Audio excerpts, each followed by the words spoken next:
Scientists and environmental groups say it's time for the world's armed forces to come clean about emissions. With world temperatures hitting new highs and the climate impact of the war in Ukraine coming into sharper focus, experts are turning up the heat on the United Nations to force armies to disclose more information. But why have they become such blind spots in the war against emissions? Militaries are among the world's biggest consumers of fuel. They account for 5.5% of global greenhouse gas emissions.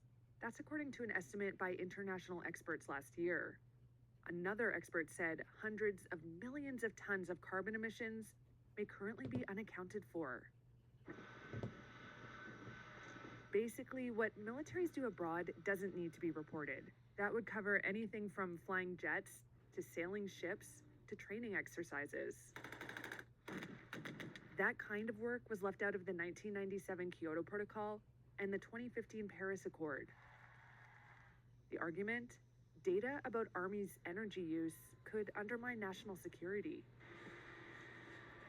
Groups lobbying the UN to lift the military exemptions point to a surge in emissions related to the war in Ukraine. There can be no effective climate policy without the peace on the earth. One report suggested the first year of war will trigger a net increase of 120 million tons of greenhouse gases.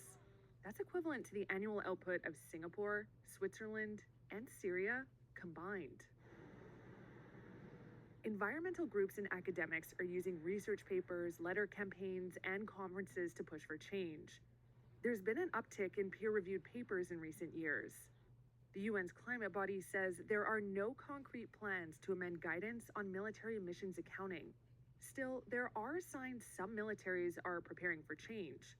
Western Security Alliance NATO says it's created a methodology to crunch emissions numbers. We cannot choose between either a green military or a strong military. We need a green and strong military. New Zealand, Britain, and Germany all say they're looking to address gray areas in reporting. Hearing no objections, it is so decided.